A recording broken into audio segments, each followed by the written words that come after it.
மாங்காய்னு சொன்னாலே எல்லாருக்கும் நான் கூறும். ஆனா 45 வயசுக்கு மேல மாங்காய் சாப்பிடலாமா, வயிறு வலிக்குமான்னு தயங்குறீங்களா? நீங்க பயப்படுற அந்த மாங்காய் உண்மையில உங்க உடம்புக்கு ஒரு நேச்சுரல் டானிக்னு சொன்னா நம்புவீங்களா? இன்னைக்கு வீடியோல மாங்காயில இருக்க 10 அற்புதமான மருத்துவ நன்மைகளை மெடிக்கல் ஆதாரங்களோட பார்க்க போறோம். கடைசியில இருக்க 10வது நன்மை உங்க இதய ஆரோக்கியத்தை எப்படி காக்குதுன்னு தெரிஞ்சா இனிமே மாங்காய தவிர்க்கவே மாட்டீங்க. முழுசா பாருங்க. பெரியவங்களோட ஆரோக்கியத்தை மையப்படுத்தி நாங்க நிறைய தகவல்கள் சொல்லுவோம். மிஸ் பண்ணாம பார்க்க அம்மா அப்பா நலம் சேனலுக்கு சப்ஸ்கிரைப் பண்ணுங்க. வாங்க வீடியோக்குள்ள போலாம். முதல்ல செரிமானம். மாங்காயில இருக்க அமிலேஸ்னு சொல்லப்படுற என்சைம்கள் இருக்கு. இது கார்போஹைட்ரேட்ஸ சர்க்கரையா உடைக்க உதவுது. வயசான காலத்துல செரிமானம் மந்தமாகறவங்களுக்கு சாப்பாடுக்கு அப்புறம் ஒரு சின்ன துண்டு மாங்காய் சாப்பிடுறது அஜீரணத்தை போக்கி நல்ல பசிய தூண்டும். ரெண்டாவது, சர்க்கரை நோய். மாம்பழம் இனிக்கும், ஆனா மாங்காயில சர்க்கரை குறைவு. இதுல இருக்கிற ஆன்டி ஆக்சிடென்ட்ஸ் ரத்தத்துல சர்க்கரை அளவை திடீர்னு ஏத்தாம தடுக்கும். கிளைகமிக் இண்டெக்ஸ் ரொம்ப குறைவா இருக்கிறதுனால இது மிதமான அளவுல சாப்பிட்டா சர்க்கரை நோயாளிகளுக்கு ரொம்ப நல்லது. மாங்காய் சட்னி சாப்பிட்டிருக்கீங்களா? இது டைஜஷனுக்கு ரொம்ப நல்லது, ரொம்ப சுவையா இருக்கும். மாங்காவை எடுத்து ஃபர்ஸ்ட் துருவிக்கோங்க. கொஞ்சம் தேங்காய் துண்டுங்க எடுத்துக்கோங்க. 2 பச்சை மிளகா, கொஞ்சம் இஞ்சி, தேவைக்கு ஏத்த மாதிரி கல்லுப்பு, அவ்வளவுதான். இது எல்லாத்தையுமே மிக்ஸில போட்டு அரைச்சிக்கோங்க. இப்போ கடாயில கொஞ்சம் எண்ணெய் விட்டு கடுகு போட்டு தாளிச்சு சட்னில கொட்டிக்கோங்க. சுவையான மாங்காய் சட்னி ரெடி. புளிப்பு சுவை பிடிக்கிறவங்களுக்கு இந்த சட்னி கண்டிப்பா பிடிக்கும். செரிமானத்துக்கு ரொம்ப நல்லதுங்க. கண்டிப்பா ட்ரை பண்ணி பார்த்துட்டு சொல்லுங்க. மூணாவது, பிபி. மாங்காயில பொட்டாசியம் மற்றும் மெக்னீசியம் அதிகமா இருக்கு. இது ரத்த நாளங்களை விரிவுபடுத்தி உயர் ரத்த அழுத்தத்தை குறைக்க உதவுது. இது இதயத்துக்கு கொடுக்கப்படுற ஒரு கூடுதல் பாதுகாப்புங்க. நாலாவது, லிவர். ஆயுர்வேத மற்றும் நவீன மருத்துவ ஆய்வுகள் சொல்றபடி பச்சை மாங்காய் பித்தப்பை கற்கள் வராம தடுக்கும். கல்லீரல்ல இருக்கிற நச்சுக்களை வெளியேற்றவும் உதவுது.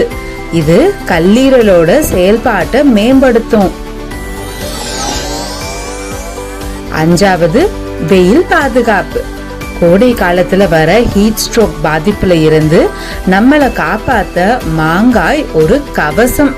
இது உடம்புல நீர் சத்தை பேலன்ஸ் பண்ணி அதிகப்படியான வேர்வையால வர சோர்வை தடுக்குங்க. ஆறாவது, இம்யூனிட்டி. மாங்காயில ஆரஞ்சு பழத்தை விட அதிகமான வைட்டமின் சி இருக்கு. இது தொற்று நோய் வராம பாதுகாக்கும். 45 வயசுக்கு மேல குறையிற நோய் எதிர்ப்பு சக்திய இது சீராக்க உதவும். ஏழாவது, கண்கள். இதுல இருக்கிற வைட்டமின் ஏ மற்றும் லூட்டின் முதுமையில வர கண் பார்வை குறைபாட்டை தடுக்குங்க. ரெட்டினா ஆரோக்கியமா இருக்க இது ரொம்ப அவசியம். ஆந்திரா ஸ்டைல் மாங்காய் பருப்பு சாப்பிடலாமா? கொஞ்சம் தோரம் பருப்பை நல்லா கழுவி குறைஞ்சது 1 மணி நேரம் ஊற வச்சு நல்லா வேக வச்சு எடுத்துக்கோங்க. இப்ப மாங்காவை துண்டு துண்டா கட் பண்ணிக்கோங்க. இப்போ ஒரு கடாயில கொஞ்சம் எண்ணெய், கடுகு, கொஞ்சம் சீரகம், பச்சை மிளகா 2, கருவேப்பிலை, கொஞ்சம் பெருங்காயம் இதெல்லாம் போட்டு தாளிச்சுக்கோங்க. அதுல வெட்டின மாங்காய் துண்டுகளை சேர்த்து கொஞ்சம் கல்லுப்பு போட்டு நல்லா வதக்குங்க. நல்லா வேகட்டும். கடைசியா வேக வச்ச பருப்பை சேர்த்து நல்லா மசிய விடுங்க. எல்லாம் ஒண்ணு சேர்ந்து வரும்போது கொத்தமல்லியை போட்டு இறக்குங்க. அவ்வளவுதான், சுவையான ஆந்திரா ஸ்டைல் மாங்காய் பருப்பு ரெடி. இது சாதத்துக்கு சூப்பரா இருக்கும். சப்பாத்தி தோசைக்கு கூட தொட்டு சாப்பிடலாம். சாப்பிட்டு எப்படி இருக்குன்னு சொல்லுங்க. எட்டாவது, ஸ்கின். மாங்காயில வைட்டமின் சி அதிகம்னு சொன்னேன் இல்லையா? மாங்காய் சாப்பிடுறதால வயசானாலும் சருமத்துல சுருக்கங்கள் வராம இளமையா வச்சிருக்க உதவுங்க. 9 வாய் ஆரோக்கியம். மாங்காய் சாப்பிடுறது ஈறுகள்ல ரத்தம் வரத தடுக்கும். ஸ்கர்வி போன்ற குறைபாடுகள் வராம பாதுகாக்கும். 10வது இதயம். மாங்காயில இருக்கிற பெக்டின் மற்றும் வைட்டமின்கள் ரத்தத்துல இருக்கிற கெட்ட கொழுப்பை குறைக்க உதவுது. இதனால இதய அடைப்பு ஏற்படுற அபாயம் குறையுது. இதுதான் மாங்காயின் மிகப்பெரிய மருத்துவ ரகசியம். மாங்காயின் நன்மைகளை பத்தி தெரிஞ்சுக்கிட்டோம். ஆனா அதே சமயம் எல்லாருக்குமே மாங்காய் ஒத்துக்குமா, எல்லாருமே மாங்காய் சாப்பிடலாமான்னு கேட்டா இல்லன்னு தாங்க சொல்லணும். ஆரோக்கியமா இருக்கிறவங்க மிதமான அளவுல சாப்பிடுறதுல எந்த தப்பும் இல்ல. ஆனா எந்த நிலையில இருக்கிறவங்க கண்டிப்பா உங்க டாக்டருங்க கிட்ட ஒரு முறை கேட்டுட்டு மாங்காய் எடுத்துக்கணும்னு பார்க்கலாமா? சிறுநீரக கோளாறு இருக்கிறவங்க, உங்களுக்கு கிட்னி சம்பந்தமான பிரச்சனை அல்லது டயாலிசிஸ் எடுத்துக்கிறவங்களா இருந்தா மாங்காயில இருக்கிற பொட்டாசியம் அளவு உங்களுக்கு கூடுதல் சிக்கலை ஏற்படுத்தும். அதனால தவிர்க்கிறது நல்லது. உங்களுக்கு அடிக்கடி நெஞ்செரிச்சல் அல்லது தீவிரமான அல்சர் பிரச்சனை இருந்தா மாங்காயில உள்ள அமிலத்தன்மை அதை அதிகப்படுத்தலாம். மாங்காய் சாப்பிட்ட உடனே உதடு வீங்கிறது, நாக்கு அரிப்பு இல்ல ஸ்கின் ரேஷஸ் வரவங்க உங்களுக்கு மாங்காய் அலர்ஜி இருக்க வாய்ப்பு இருக்குங்க.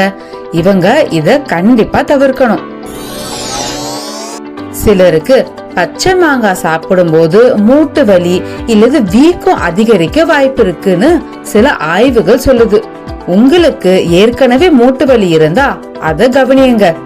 இப்ப நான் சொன்ன இந்த 4 விஷயங்கள்ல உங்களுக்கு ஏதாச்சும் ஒண்ணு இருந்தா கூட கண்டிப்பா உங்க டாக்டருங்க கிட்ட கேட்டுட்டு தான் நீங்க மாங்காய் சாப்பிடணும். நண்பர்களே, இப்போ ஒரு முக்கியமான விஷயம். சில பொதுவான தவறான நம்பிக்கைகள் இருக்கு. அத கேட்டு நீங்க பயப்பட வேண்டாம். முதல்ல, மாங்காய் சாப்பிட்டா வயித்துல புண்ணு வரும். இது தப்புங்க. அளவு மீறி நிறைய காரம் அல்லது உப்பு சேர்த்து சாப்பிட்டா மட்டும்தான் வயித்துல எரிச்சல் வரும். மிதமான அளவுல சாப்பிட்டா அது செரிமானத்துக்கு நல்லது. 2வது, மாங்காய் பித்தத்தை உண்டு பண்ணும். இதுவும் தவறு. மாங்காய் பித்தத்தை உண்டாக்காது. மாறா சரியான முறையில சாப்பிட்டா அது உடலோட பித்தத்தை சமநிலைப்படுத்த உதவும். 3வது, சர்க்கரை நோயாளிகள் மாங்காய தொடவே கூடாது. அதுவும் தப்புங்க. இனிப்புள்ள பழத்தை, மாம்பழத்தை தான் அவங்க தவிர்க்கணும். பச்சை மாங்காய காய்கறிகள் மாறி அளவோட சாப்பாடுல கண்டிப்பா சேர்த்துக்கலாம். பாத்தீங்களா, மாங்காய் வெறும் சுவைக்கு மட்டும் இல்ல, ஆரோக்கியத்துக்கும் தான். ஆனா ஒரு சின்ன எச்சரிக்கை, மாங்காய அதிகமா உப்பு சேர்த்து சாப்பிடாதீங்க. அது பிபிய ஏத்தும். அளவு முக்கியம். எதுனாலும் அளவோட சாப்பிடணும். அளவுக்கு மிஞ்சினால் அமிர்தமும் நஞ்சு. இந்த தகவல் உங்களுக்கு பயனுள்ளதா இருக்கும்னு நம்புறேன். உங்க ஃப்ரெண்ட்ஸுக்கும் உங்க உறவினர்களுக்கும் மாங்காயோட நன்மைகள் இவ்ளோ இருக்குன்றத தெரியப்படுத்த இந்த வீடியோவை உடனே ஃபேமிலி குரூப்ல ஷேர் பண்ணுங்க. எல்லாரும் ஆரோக்கியமா இருக்க நீங்க ஒரு காரணமா இருப்பீங்க. நான் உங்களை அடுத்த வீடியோல சந்திக்கிறேன். நன்றி, வணக்கம். இந்த வீடியோவை லைக் பண்ணி அம்மா அப்பா நலம் சேனலுக்கு சப்ஸ்கிரைப் பண்ண மறக்காதீங்க.